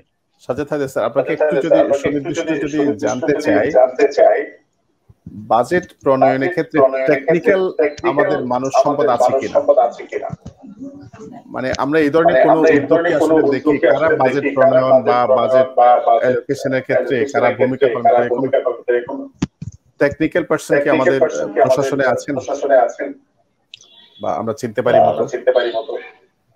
আমি যেটা বলবো যে আসলে বাজেট প্রণয়নের ক্ষেত্রে সবসময়ই আমরা যেটা দেখি যে আমাদের অর্থ মন্ত্রণালয়, সরকারের অর্থ মন্ত্রণালয় সবচেয়ে গুরুত্বপূর্ণ ভূমিকা পালন করে থাকে সার্বিকভাবে। তো আমার যেটা ধারণা, যে আমি যেটা দেখেছি আর বিভিন্ন পর্যায়ে যখন কাজ করেছি, বিভিন্ন দপ্তরে, সরকারের বিভিন্ন মন্ত্রণালয়ে এবং মাননীয় প্রধানমন্ত্রীর কার্যালয়ে, মহামান্য রাষ্ট্রপতির কার্যালয়ে এবং মাঠ প্রশাসনেও আমি কাজ করেছি, জেলা প্রশাসনের সাথে জেলা প্রশাসন কার্যালয়েও কাজ করেছি। পাশাপাশি আমি সরকারের একটি গুরুত্বপূর্ণ অধিদপ্তরে আমি দায়িত্বে ছিলাম, সেটি তথ্য অধিদপ্তর, তথ্য মন্ত্রণালয়ের সচিবালয়স্থ সচিবালয়ের অভ্যন্তরেই সেটার অফিস, এবং সেখানে আমি প্রশাসন এবং অর্থ শাখায় দায়িত্ব পালন করেছি। তো সেই সময় দায়িত্ব পালন করতে যে আমার যেটা মনে হয়েছে, আমি আমার তথ্য মন্ত্রণালয়ের অধীনে প্রতিটি ডিপার্টমেন্টই এখানে বাজেট প্রণয়ন করে থাকে, এবং সেই বাজেট একটা পর্যায়ে আমরা সবচেয়ে উল্লেখযোগ্য যে বিষয়, কখনো কখনো আমাদেরকে সরাসরি অধিদপ্তর থেকেই মন্ত্রণালয়ে সরাসরি যোগাযোগ করতে হয়েছে। এবং আমার যেটা মনে হয়েছে যে এখানে একটি বাজেট প্রণয়নের ক্ষেত্রে আসলে বিশেষ যোগ্যতা বা দক্ষতা সম্পন্ন বা অভিজ্ঞতা সম্পন্ন যেটা আমরা বলি, সেই জায়গায় সরকারের অনেক বেশি অভাব রয়েছে। বাট এখন গভর্নমেন্ট আসলে ওই যে কেরিয়ার প্ল্যানিং এর জায়গায় এসে ভাবছে যে বিভিন্ন ক্লাস্টার ডেভেলপ করবে, যারা হয়তো কেউ ইকোনমিক এক্সপার্ট হবে, কেউ হয়তো হেলথ এক্সপার্ট হবে, কেউ হয়তো দেখা যাচ্ছে যে আদার সেক্টর এক্সপার্ট হবে। স্যার, এই যে ইকোনমিক ক্যাডারটা স্যার মার্জ করে দিল প্রশাসনিক ক্যাডারের সাথে, ইকোনমিক ক্যাডারটা তো একটা স্পেশালাইজড একটা ক্যাডার হতে পারতো, মানব সম্পদ রিসোর্সেস সেক্টর হতে পারতো, বাজেটের মতো টেকনিক্যাল দিকগুলো দেখার। এই ক্যাডারগুলো মার্জ করে দেওয়ার ক্ষেত্রে কোনো কারিগরি দক্ষতার ঘাটতি তৈরি হবে কিনা আপনার কি মনে হয়? আমি সেটা মনে করি না, কারণ ইকোনমিক ক্যাডার আসলে বেসিক্যালি এটা ছিল প্ল্যানিং মিনিস্ট্রি বেজ একটি ক্যাডার, এবং সেখানে যারা ওই ক্যাডার সার্ভিসের সদস্য যারা ছিলেন তারাও আমাদের মতোই বিভিন্ন একাডেমিক ব্যাকগ্রাউন্ড থেকে ছিলেন। এবং আমরা যেটা দেখেছি, ইকোনমিক ক্যাডারের কর্মকর্তারা শুধুমাত্র প্ল্যানিং মিনিস্ট্রিতেই চাকরি করেন বা করেছেন সেরকম নয়, তারা অন্যান্য মিনিস্ট্রিতেও দায়িত্ব পালন করেছেন। সরকারের বিভিন্ন প্রকল্প বাস্তবায়নের ক্ষেত্রে সেখানে assistant chief, deputy chief, joint chief, or আমরা যেটা জানি আর কি এডিশনাল চিফ। এনিওয়ে, তো পাশাপাশি পরিকল্পনা মন্ত্রণালয় শুধু যে ইকোনমিক ক্যাডারের সদস্যরাই কর্মরত থাকেন তা ছিল না। সেখানে আমরা দেখেছি যে সেখানেও বিভিন্ন ক্যাডার সার্ভিসের কর্মকর্তারা সেখানে ছিলেন। স্পেশালি স্যার এই যে স্যার আপনি এবং টুকু স্যার যেটা বললেন প্রশিক্ষণের যে বিষয়ের কথা বললেন, এই যে স্পেশাল প্রশিক্ষণ দিয়ে যে একটা সেক্টরকে গড়ে তোলা, একটা হিউম্যান রিসোর্সকে ডেভেলপ করা, যে কথাটি আপনারা প্রায় প্রত্যেকেই বলেন এখানে প্রশিক্ষণ দরকার। এই সেক্টর গুলো যেগুলো প্রশিক্ষণ দিয়ে ডেভেলপ করা হতো এগুলো না করে আমরা এগুলো মার্জ করে দিচ্ছি, এই ক্ষেত্রে কোনো প্রবলেম ক্রিয়েট করবে কিনা? এইটা তো আসলে বিষয়টা সরকারের নীতি নির্ধারণী মহলের অনেক বড় একটা বিষয়। তো আমি যা মনে করি যে আসলে আমাদের সিভিল সার্ভিসকে এফিশিয়েন্ট করার জন্য আমাদের স্পেশালাইজড এক্সপিরিয়েন্সড আসলে গ্রুপ দরকার, যে ক্ষেত্রে সে বিশেষ অভিজ্ঞতা রাখবে সেই রকম দক্ষ একটি জনশক্তি আমাদের গড়ে তোলা দরকার। তো সরকারের যে অর্থনৈতিক যে পরিকল্পনা রয়েছে, বাস্তবায়নের জন্য যে পরিকল্পনা রয়েছে, বাজেট পরিকল্পনা রয়েছে, এটি কমপ্লিটলি একটি টেকনিক্যাল বিষয়। এটিকে সবসময়ই জেনারেলাইজ করা যায় না, এবং সেই জন্যে আমি মনে করি যে অবশ্যই এটার জন্য একটি বিশেষ একাডেমিক ব্যাকগ্রাউন্ড থাকা দরকার, যে দক্ষ আর্থিক ব্যবস্থাপনা এবং অর্থনৈতিক কর্মকাণ্ড পরিচালনার জন্য একাডেমিক ব্যাকগ্রাউন্ড খুবই একটা জরুরি বিষয়। এবং পাশাপাশি এই সরকারের এই বাজেট প্রণয়ন বা আর্থিক ব্যবস্থাপনার সাথে যারা যুক্ত থাকবে তাদেরকে এই স্বস্বক্ষেত্রে বিশেষ প্রশিক্ষণের ব্যবস্থা করা দরকার। এবং এটা একই সাথে আমি বলবো যে যারা এই সরকারের আর্থিক ব্যবস্থাপনার সাথে যুক্ত এবং সংশ্লিষ্ট, হয়তো আমাদের কিছু বুনিয়াদী প্রশিক্ষণ বা সময়ে সময়ে বিভিন্ন কর্মসূচি বাস্তবায়নের জন্য আমাদের প্রশিক্ষণ দেওয়া হয়ে থাকে, কিন্তু আমি মনে করি যে শুধুমাত্র আর্থিক ব্যবস্থাপনার জন্যই একটি বিশেষ প্রশিক্ষণ সরকারের সংশ্লিষ্ট কর্মকর্তা এবং কর্মচারীদের প্রয়োজন রয়েছে। এবং আশা করি যে সরকার এটা অনুধাবন করে দেশের অর্থনৈতিক উন্নয়ন এবং সার্বিক অর্থে মানব সম্পদ উন্নয়ন, সামাজিক উন্নয়ন এবং সকল উন্নয়নের ক্ষেত্রে আমরা যেহেতু এখন একবিংশ শতাব্দীর বিভিন্ন চ্যালেঞ্জ আমরা মোকাবেলা করছি, আমরা আমাদের লোকাল বিভিন্ন ডেভেলপমেন্ট অ্যাক্টিভিটিস ইমপ্লিমেন্ট করার পাশাপাশি আমরা একই সাথে ইন্টারন্যাশনাল বিভিন্ন এজেন্সির সাথে কাজ করছি, সংস্থার সাথে কাজ করছি, জাতিসংঘের সাথে কাজ করছি। এবং আন্তর্জাতিক ক্ষেত্রে আমরা জানি যে আমরা ইতিমধ্যে অনেক দূর এগিয়েও গিয়েছি। আমরা এখন স্বল্পোন্নত দেশ থেকে আমরা মধ্যমায়ের দেশে আমরা উন্নীত হয়েছি। এবং এইটাকে এই অবস্থাকে ধরে রাখার জন্য আমাদের একটা বিশেষ প্রশিক্ষিত একটা মানে সিভিল সার্ভেন্ট বা আমাদের যারা আছি আমরা সংশ্লিষ্ট আমাদের গভর্নমেন্টকে, সরকারকে আমি মনে করি যে একটি প্রশিক্ষিত বাহিনী বলবো, যে খুব এক্সপার্ট এবং নলেজেবল একটা মানে ক্লাসকে ইমপ্রুভ করা দরকার, যারা বাজেট প্রণয়ন এবং বাজেট ব্যবস্থাপনা এবং সরকারের সার্বিক আর্থিক ব্যবস্থাপনার ক্ষেত্রে যারা ভূমিকা পালন করতে পারবে এবং যে কোনো ক্ষেত্রে তারা একটা এক্সপার্ট ওপিনিয়ন দিতে পারবে বা প্রপার মনিটরিং এবং ইমপ্লিমেন্টেশনে তারা কাজ করতে পারবে এবং এটার ইফেক্টিভিটি এফিসিয়েন্সি থাকবে।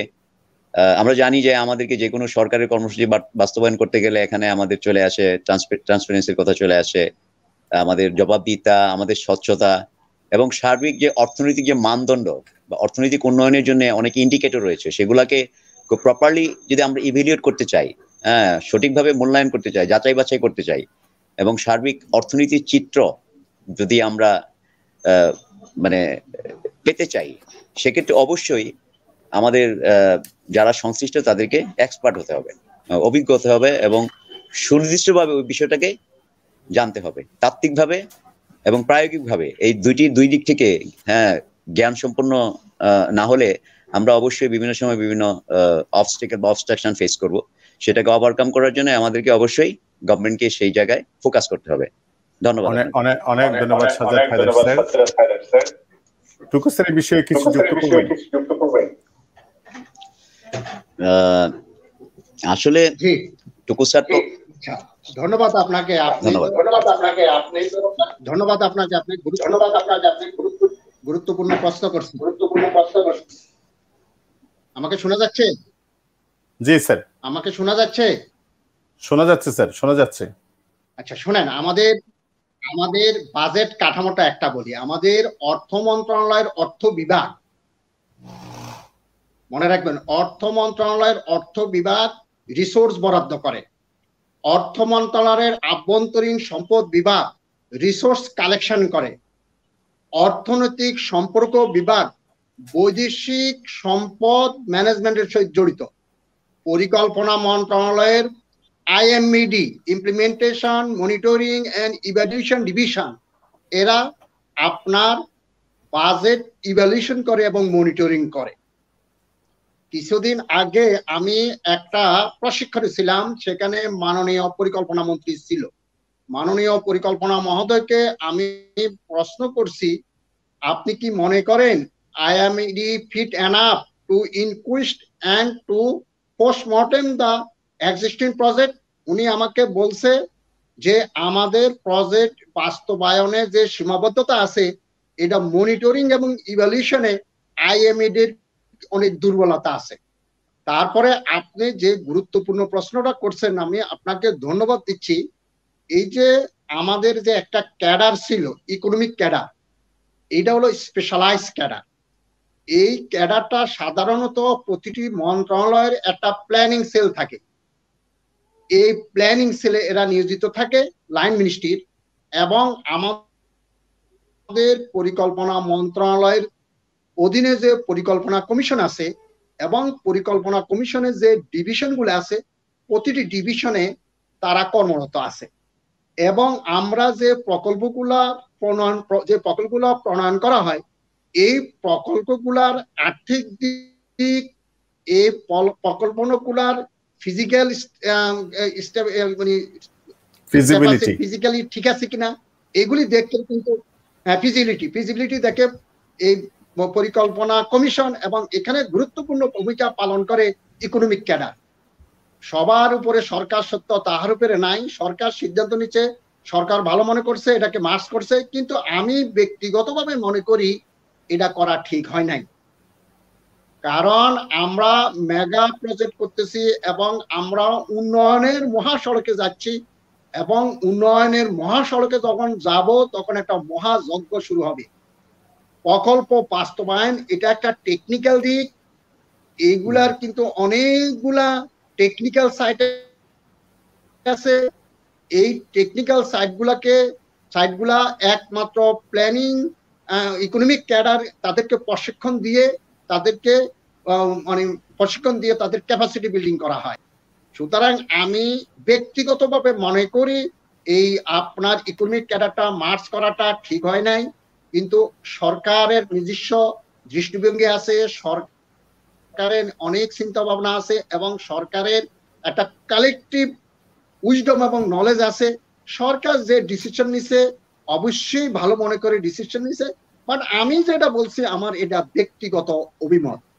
তো আমাদের যে আপনার বাজেট প্রণয়নের যে কাঠামোটা আছে, এই কাঠামোর দিক দিয়ে আমাদের যে অর্থ বিভাগ আছে, অর্থ বিভাগের সাথে আমি কিছু যোগাযোগ ছিল। আমি একটা প্রকল্পের কিছুদিন কাজ করছি। আমাদের অর্থ বিভাগে যারা আছে তাদের যে ম্যানেজমেন্ট, এটাতে আমি সন্তুষ্ট। ইভেন আমাদের যে আভ্যন্তরীণ সম্পদ বিভাগ আছে, যারা আমাদের রিসোর্স কালেকশন করে, তারাও অন্তত দক্ষ, বিশেষ করে ইনকাম ট্যাক্স ক্যাডার এবং কাস্টম ক্যাডার এটার সাথে জড়িত। বা আমাদের যে ERD ইকোনমিক রিলেশন ডিভিশন আছে, যারা বহি সম্পদ বা বাইরের রিসোর্স ম্যানেজমেন্ট করে, এখানে আমাদের কিছু নেগোসিয়েশনে কিছু সমস্যা আছে। অর্থাৎ আমরা যখন বিদেশ থেকে লোন আনবো বা গ্র্যান্ড আনবো বা ডোনেশন আনবো, এবং এইটার ইন্টারেস্ট রেট কি হার্ড হবে না সফট হবে, অথবা আমরা যে বিদেশ থেকে সাপ্লায়ার্স ক্রেডিট আনবো, এইটা আনার জন্য আনা ঠিক আছে কিনা বা এটার কন্ডিশন গুলো ঠিক আছে কিনা, এটা নেগোসিয়েশন করার জন্য যে দক্ষতা, যোগ্যতা, প্রজ্ঞা, মুন্সিয়ানা, স্ট্র্যাটেজি, প্র্যাকটিস, এইটা আমাদের ইআরডিতে কিছুটা লিমিটেশন আছে। আর আমাদের পরিকল্পনা মন্ত্রণালয়ের অধীনে যে আইএমইডি আছে, implementation, monitoring and evaluation division, আমি তাদের কাজে সন্তুষ্ট নয়। তারা সাধারণত মনিটরিং করে এবং ইভ্যালুয়েশন করে প্রত্যক্ষভাবে। আমি যেহেতু একটা প্রকল্পে ছিলাম, যদি তারা ভালো করে মনিটরিং এবং ইভ্যালুয়েশন করত, অন্তত আমাদেরকে অনেকবার ডেকে পাঠাইতো, কিন্তু আমি বাস্তবে তা দেখি না। অর্থাৎ আমি মনে করি আইএমইডি কে আরো দক্ষ কার্যকর করতে হবে, কারণ যে কোনো প্রকল্পের সুরতাল রিপোর্ট বা ময়না তদন্ত কিন্তু তারাই করে, এবং তাদের রিপোর্টের উপর ভিত্তি করে ভবিষ্যতে এই জাতীয় প্রকল্প নেওয়া হবে কিনা, অথবা ওই জাতীয় প্রকল্পের অর্থনীতিতে কি অভিঘাত ছিল, অথবা ভবিষ্যতে এই প্রকল্পের সম্ভাবনা কতটুকু, এটা লাইন মিনিস্ট্রি যাচাই করে। এই সীমাবদ্ধতার কারণে আমি দেখেছি প্রকল্পের অনেক ডুপ্লিকেশন হয়। আমি আপাতত এখানে শেষ করছি। অনেক ধন্যবাদ স্যার। আমরা টুকু স্যারের আলোচনার কাছ থেকে একটা জিনিস বুঝলাম, সেটা হচ্ছে এখানে আসলে স্পেশালাইজড নলেজ ইম্পর্টেন্ট, আবার স্পেশালাইজড ট্রেনিং ইম্পর্টেন্ট। কারণ আমরা উন্নয়নের মহাসড়ক বলি বা ভালো প্রবৃদ্ধির দেশে বলি, এটা উদীয়মান অর্থনৈতিক শক্তি বলি, যেভাবেই বলি না কেন, আমাদের আসলে কিছু স্পেশালি প্রশিক্ষিত লোক আমাদের সব সেক্টরেই দরকার। এবং যেখানে আমাদের বাংলাদেশে বড় বড় প্রকল্পগুলো হচ্ছে, সেখানে তো এটা আরো অনেক বেশি দরকার। আমি একটু আমাদের আলোচনা একেবারে শেষের দিকে চলে আসছি। আমি একটু শহীদুল হক চৌধুরীর কাছ থেকে জানতে চাই, এই যে বাজেট দেওয়া হলো 6 লক্ষ, এটা বিশাল বাজেট, 6 লাখ প্লাস, এই যে বিগ বাজেট 681, এই বাজেট বাস্তবায়নের সুনির্দিষ্ট চ্যালেঞ্জেস গুলো বা সমস্যাগুলো কি বলে আপনি মনে করেন?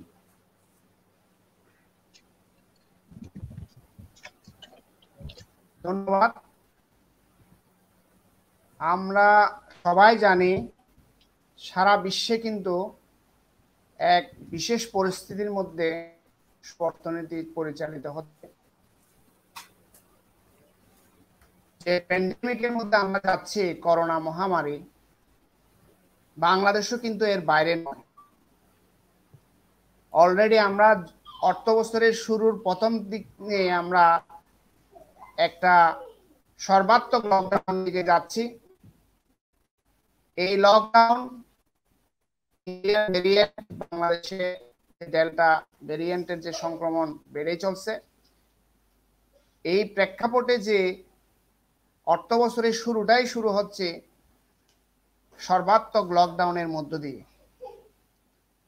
তাই এই প্যান্ডেমিক বা কোভিড পরিস্থিতি আমাদেরকে এক অনিশ্চিত ভবিষ্যতের দিকে ঠেলে দিচ্ছে, যে কারণে আমাদের রেভিনিউ কালেকশন যে টার্গেট করা হয়েছে, এটা বিশেষ চ্যালেঞ্জের মুখে পড়বে।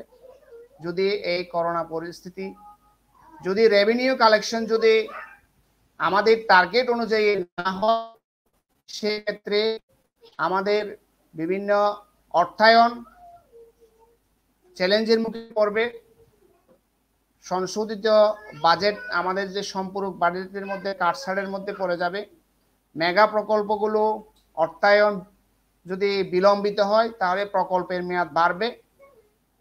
সবকিছু মিলিয়ে সার্বিকভাবে করোনা পরিস্থিতি এক বিশাল চ্যালেঞ্জের মুখে আমাদেরকে ফেলে দিবে, যেটার সাথে আমাদের এক্সপোর্ট ইম্পোর্ট জড়িত, যেটার সাথে আমাদের এক্সপোর্ট জড়িত, রেমিটেন্স জড়িত, যেটার সাথে আমাদের জিডিপির প্রবৃদ্ধি জড়িত।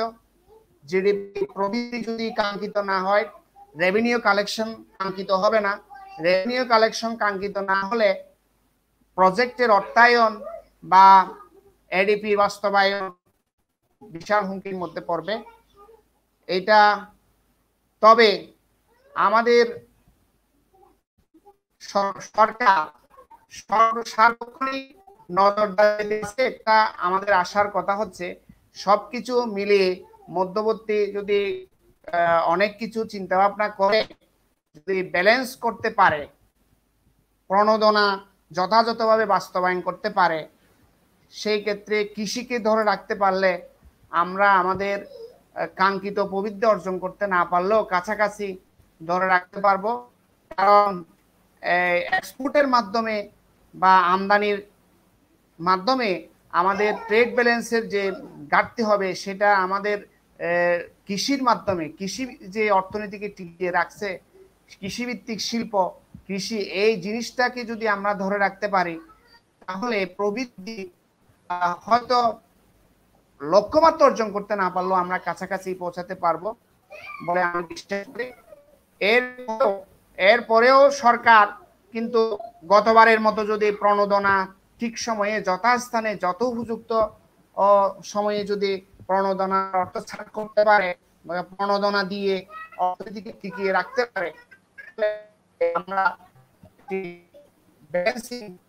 গতিশীল অর্থনীতি আমরা ধরে রাখতে পারবো।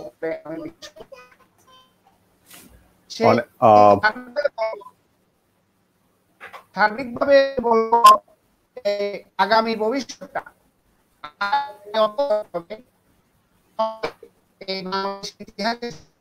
চ্যালেঞ্জিং অর্থ বছর, কারণ একটাই, সেটা হচ্ছে কোভিড পরিস্থিতি। আপনাদের সবাইকে